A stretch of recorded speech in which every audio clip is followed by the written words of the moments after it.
you guys are keep talking.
Wow. You look amazing. Good morning, everybody. Welcome to third grade Biography Day. The students have been working so hard in their classes to research these historical figures, and I can't wait to see all the things that they present to you today. If you had a hand in these costumes, please raise your hand. You deserve to be recognized. They are incredible. I love them. We're going to start Biography Day today with a short performance for you with some musical historical figures. The first is, well, this guy's also a political figure, as he was our state governor. The actual origins of our first song are a little dubious, but he was the first to publish it in 1939. And it's been republished and reimagined hundreds of times since then. I'm sure many of you sung this to these children as a lullaby when they were babies. So we will start our show today with the state song of Louisiana, You Are My Sunshine.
you. Our next song is by a very talented singer, songwriter, multi-instrumentalist named Joe Pisapia, who I'm very fortunate to call a friend of mine. He lives in Nashville. He played in the band Guster for about 10 years, and then when he left that band, he played in the backing band for Katie Lang. And he is one of the best songwriters I've ever seen. He's incredible. We did this song at Special Friends Day, and I know that not every parent comes to Special Friends Day. It's a lot of grandparents. So we wanted to present it to you today as well, because this is one of my favorite songs I've ever taught with the children. They really bring the heat. It's called River Song.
Official song for you by another, well, she lives in Nashville as well. She's originally from the Pacific Northwest.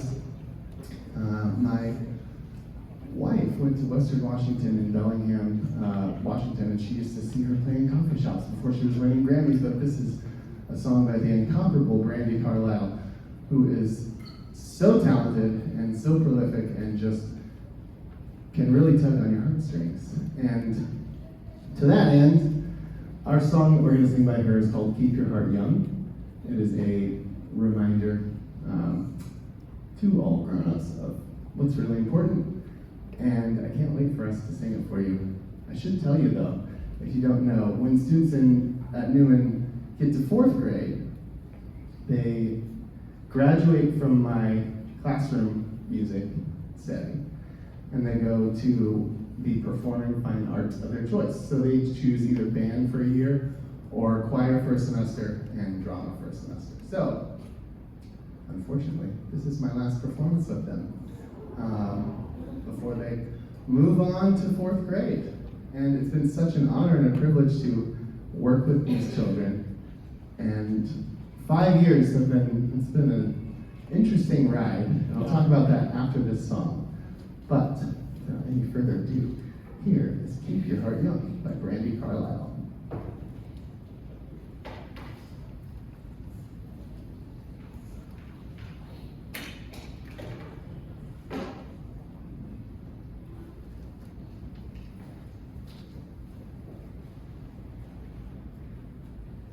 Further ado.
Wonderful. Good job with the songs that we have prepared. Everybody take one step down and we'll sit for just a second. Oh yeah, sitting down rules. Why stand when you can sit? Is anyone Winston Churchill today? Okay, well anyway, he said that. According to the Seinfeld episode that I recently watched. So, raise your hand if you have been here at Newman since pre-K. A lot of us have, okay? Raise your hand if you came after pre-K. Well, we're glad to have you whenever you came here. when you were in pre-K, you were preparing for, well, that was my first time teaching you, and you were preparing for a big musical called Woodstock. It was to celebrate the 50th anniversary of Woodstock, which was that year. 50th anniversary was 2020, and they were in pre-K, and it was supposed to be on March 28th, I think. Somewhere right around that. And we got sent home on March 13th for a global pandemic. And so I got to teach you music through a screen. And then when you were in kindergarten, I traveled to your classrooms. Does anybody remember that? Having music in your classrooms? That was hard. Everybody had masks on and we couldn't sing. So that was fun. Then in first grade, the world started to reopen, and I tried to make up for lost time. So we dug back into what you learned as pre-K students and performed the Woodstock show. Do you remember that? And that was when we were in first grade. Among other things, like, that year we tried to have a special Friends Day where we sent out a video where we were singing outside, and that was not as good. But we made do with what we could. So you performed Woodstock, and then you really rose to the occasion about a month and a half later when you sung on stage again in Breakfast Land. And then, when you were in second grade, you did one more big show with me. Do you remember what it was? The Beatles. And so that brings us to this performance, which is our final one together.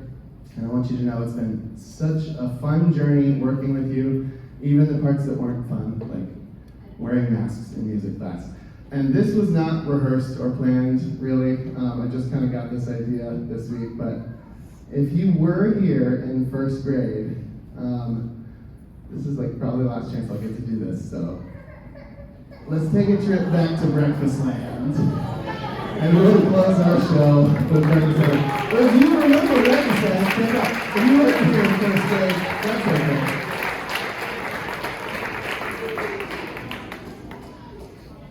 Just when you thought you got this song out of your heads.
Can't believe you remember that. That really warms my heart.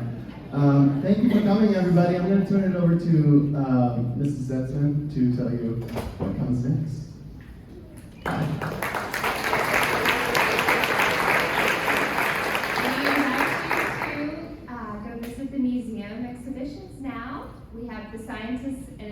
pictures on this wall, authors and artists in the back, and the world leaders in royalty by the window.